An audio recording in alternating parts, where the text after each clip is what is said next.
श्री स्वामी समर्थ. जर अन्नपूर्णा मातेची मूर्ती तुमच्याही घरात असेल, तर ह्या गोष्टी माहीत असायला हव्या. दिवसभर रक्ताचं पाणी करून, कष्ट करून नवरा घरी येतो.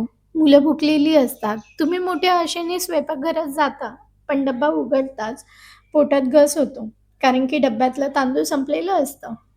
अशा वेळी मनात एकच वेळी 2 भावना येतात. एक भीती आणि दुसरी हतबलता. आपल्या घरात अन्न कमी पडणं किंवा अन्न असूनही घरातल्या लोकांचं समाधान न होणं, हा केवळ एक योगायोग नाहीये.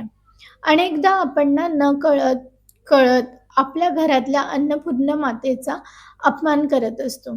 स्वयंपाकघरात ठेवलेली ती छोटीशी अन्नपूर्णा मातेची मूर्ती फक्त एक शोपीस आहे की साक्षात लक्ष्मीचं स्वरूप?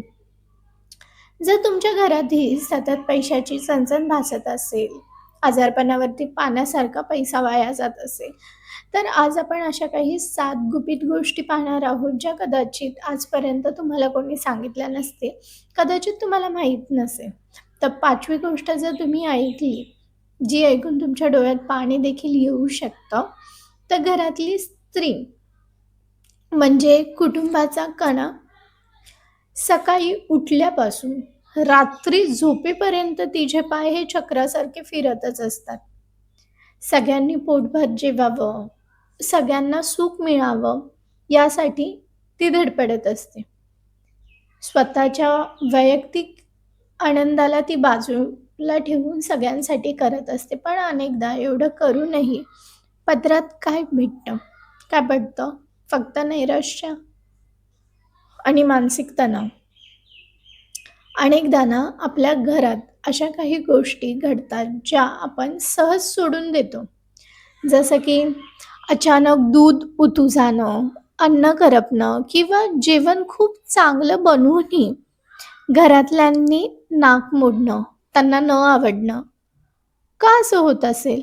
कधी विचार केलाय? अनेक भक्तांचा अनेकांचा असा अनुभव आहे की जेव्हा स्वयंपाकघरांची ऊर्जा बिघडते, तेव्हा घरातील शांतता क्षणात भंग पावते. म्हणजे आपल्या महाराष्ट्रात स्वामी समर्थांवरती स्वामींवरती श्रद्धा ठेवणारे असे लाखो परिवार आहेत.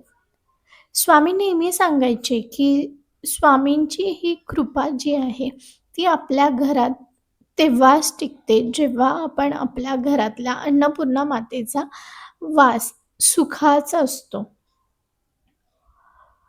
तुम्ही कधी स्वतःला निरखून पाहिलंय का? जेव्हा तुम्ही रडून, चिडून किंवा मनात नसतानाही स्वयंपाक करता, तेव्हा त्या जेवणाची चव बदलते. का माहिती आहे? कारण की अन्नात तुमची भावना उतरते. आज आपण त्या देवीबद्दल बोलणार आहोत, की जी तुमच्या सगळ्या कष्टांची साक्षीदार आहे. श्री अन्नपूर्णा माता. या 7 पवित्र नियमाबद्दल आपण जाणून घेऊया, जे तुमच्या घराचं नशीब बदलू शकतात. तर पहिलं, अन्नपूर्णा देवीची मूर्ती कोणत्या धातूची असावी? बरेचसे जण अन्नपूर्णा मातेची मूर्ती ही घरामध्ये ठेवतात. अनेकांच्या घरात अन्नपूर्णा मातेची मूर्ती असते, पण ती आणताना आपण फक्त तिचं सौंदर्य पाहतो. शास्त्र काय सांगतं आणि अनुभवी ज्येष्ठ काय म्हणतात, की अन्नपूर्णा मातेची मूर्ती कधीही प्लास्टिक ऑफ पॅरिस किंवा केवळ फॅन्सी दिसणाऱ्या काचेसारखी नसावी. घरात पूजेसाठी तांबे, पितळ किंवा चांदीची मूर्ती ही सगळ्यात श्रेष्ठ मानली जाते. जर तुमचे बजेट असेल तर सोन्याचीही मूर्ती चालते, पण मध्यमवर्गीय कुटुंबासाठी पितळ किंवा तांब्याची मूर्ती ही अत्यंत शुभ आणि सकारात्मक ऊर्जा खेचून आणणारी मानली जाते. इथे एक गुप्त गोष्ट लक्षात ठेवा, की मूर्तीचा आकार तुमच्या हाताच्या अंगठ्यापेक्षा मोठा नसावा. अंगठ्या एवढी छोटी, प्रसन्न, वंदनाची मूर्ती घरात ठेवल्याने तिची ऊर्जा संपूर्ण घरात वेगाने पसरते. दुसरी गोष्ट, स्वयंपाकघरातील ती एक दिशा आणि स्थान. काही घरांमध्ये मी पाहिले, की लोकं अन्नपूर्णा देवींची मूर्ती मुख्य दिवाऱ्यात ठेवतात. हो, ते बरोबर आहे. पण जर तुम्हाला घरात अन्नाची आणि धान्याची कधीच कमतरता भासू नये असं वाटत असेल, तर तिचं खरं स्थान हे स्वयंपाकघर, किचन आहे. स्वयंपाकघरात ईशान्य कोपऱ्यात किंवा पूर्व दिशेला एका छोट्या पाठावर किंवा स्वातंत्र्य एक देवघराची जागा स्थापन करावी. पण सावधान, गॅस शेगडीच्या अगदी जवळ किंवा जेथे आपण उष्टी भांडी घासतो त्या सिंकच्या जवळ मूर्ती ठेवू नका. स्वयंपाकघरामध्ये जरी तुमचं मंदिर असेल, देवघर असेल, तिथे देखील चालेल. विचार करा, जर आपल्याला कोणी घाणीच्या जवळ बसवलं तर आपल्याला कसं वाटेल ना? मग साक्षात जगत मातेला आपण तिथे कसं ठेवू शकतो? जेव्हा तुम्ही देवीला योग्य स्थान देता, तेव्हा घरातील गरिबी हळूहळू बाहेर निघून जाते, असा अनेक भक्तांचा दाट विश्वास आहे. तिसरी गोष्ट म्हणजे धान्याचा डब्बा आणि देवीचा थेट संबंध. जुन्या काळात आपल्या आजी पणजी धान्याच्या कोठींची पूजा करायचे. आज कोठ्या गेलेत आणि प्लास्टिकचे डब्बे आलेत, पण नियम मात्र बदललाय. अन्नपूर्णा देवीची मूर्ती रिकाम्या जागी कधीही ठेवू नये. एका छोट्या चांदीच्या किंवा पितळच्या किंवा साध्या स्टीलच्या वाटीत तांदूळ भरावे आणि त्या तांदळावरती अन्नपूर्णा मातेची मूर्ती स्थापित करावी. हे तांदूळ म्हणजे समृद्धीचे प्रतीक आहेत. पण येथे एक मोठी चूक लोक करतात. बरेचसे लोक अनेक महिने ती वाटीतले तांदूळ बदलतच नाहीत.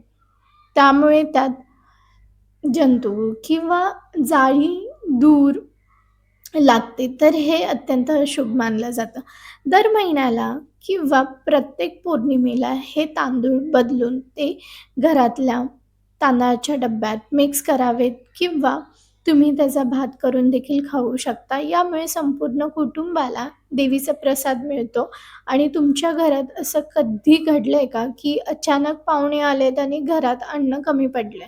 जर ही वाटी घरात असेल, तर अन्नाला अशी बरकत येते की अन्न कधीच कमी पडत नाही.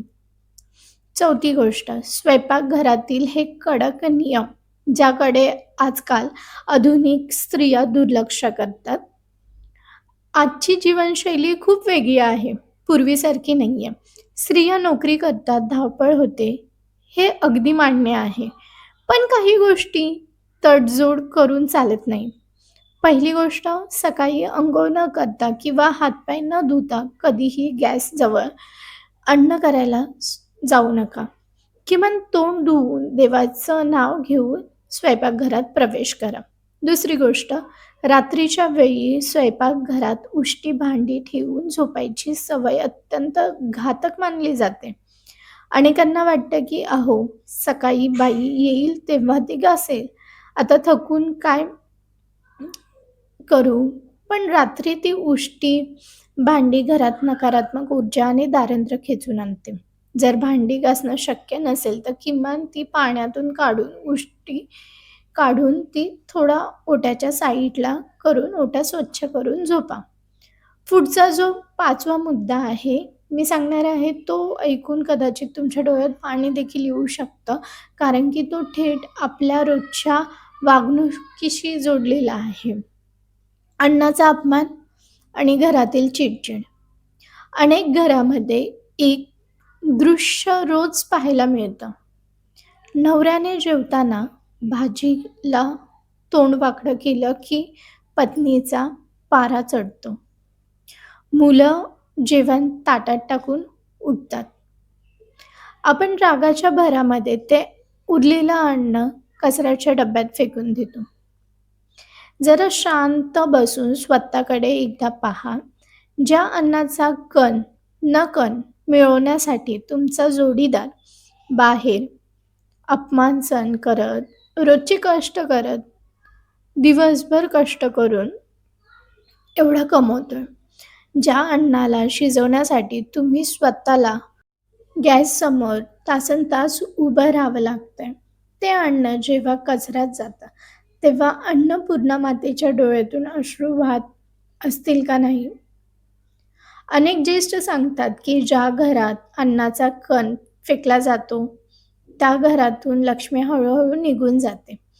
जेव्हा कमी पडलं तर चालेल, पण ते वाया जाता कामा नये. जर अन्न उरलंच तर ते फेकून देण्याऐवजी एखाद्या मुक्या जनावराला किंवा गरजूला द्या. जेव्हा तुम्ही अन्नाचं कदर करतात, तेव्हा स्वामी तुमच्या घरात कधीही कशाची कमतरता भासू देत नाहीत.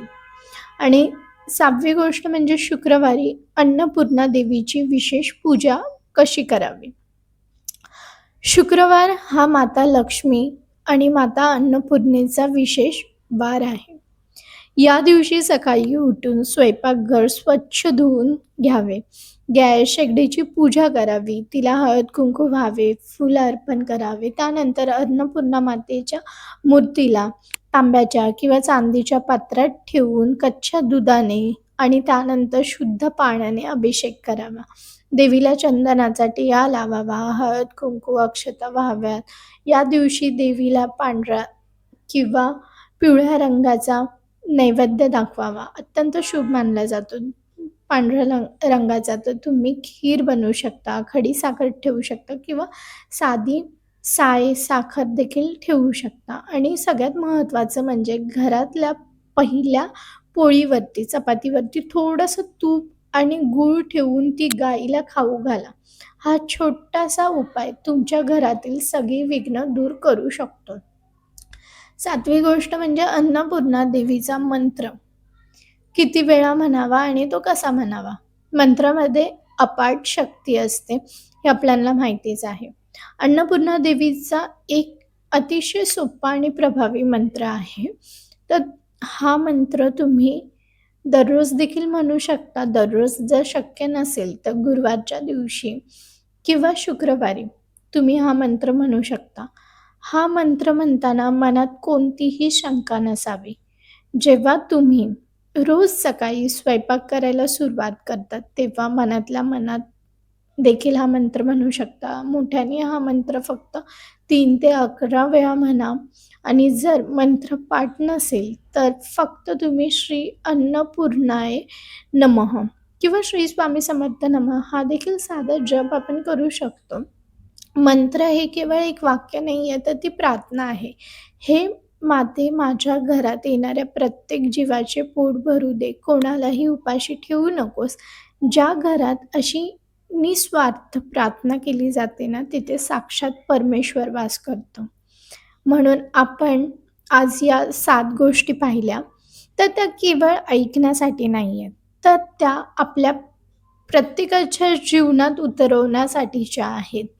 अध्यात्म म्हणजे फक्त पूजा अर्चना करणं नव्हे, तर आपल्याला आतून, आपल्या मनातून देखील बदलावं लागतं. आपल्या रोजच्या कर्माला देखील पूजा बनवावं लागतं. जेव्हा तुम्ही अत्यंत प्रेमाने चेहऱ्यावरती हसू ठेवून घरातल्यांसाठी स्वयंपाक करता, तेव्हा तो स्वयंपाक नसून महाप्रसाद बनतो आणि तो प्रसाद खाऊन घरातल्या लोकांचे विचारही सात्विक बनतात आणि घरातील भांडण कमी होतात. तर आजपासूनच एक छोटासा संकल्प करा. रात्री झोपताना स्वयंपाकघर स्वच्छ असेल, अन्नाचा एकही कण वाया जाणार नाही आणि घरातल्या अन्नपूर्णा देवीचा चेहरा नेहमी हसतमुख राहील. स्वामीवरती विश्वास ठेवा, ते तुमच्या कष्टाचं फळ नक्की देतील. तुम्हाला आजची ही माहिती कशी वाटली? तुमच्या स्वयंपाकघरात अन्नपूर्णा देवीची मूर्ती आहे का? आणि तुम्ही यातील कोणती गोष्ट करता आणि कोणती चूक करता, ते देखील तुम्ही कमेंट्समध्ये नक्की सांगा आणि तुमचे अनुभव काय असतील ते देखील शेअर करा. आणि जर ही माहिती तुम्हाला उपयुक्त वाटली असेल, हा व्हिडिओ तुमच्या फ्रेंड सर्कलमध्ये, फॅमिलीमध्ये शेअर करा, जेणेकरून त्यांना देखील याची माहिती मिळेल. आणि घराची प्रगती होण्यासाठी घरातली स्त्री अन्नपूर्णा ही समाधानी असायला हवी. कारण की ती समाधानी असेल तर अन्नपूर्णा माता, लक्ष्मी माता देखील प्रसन्न होतात. तर ही माहिती उपयुक्त वाटली असेल तर हा व्हिडिओ लाईक, शेअर, कमेंट्स जरूर करा. आपण लवकरच भेटूया पुढील व्हिडिओमध्ये. तोपर्यंत श्री स्वामी समर्थ.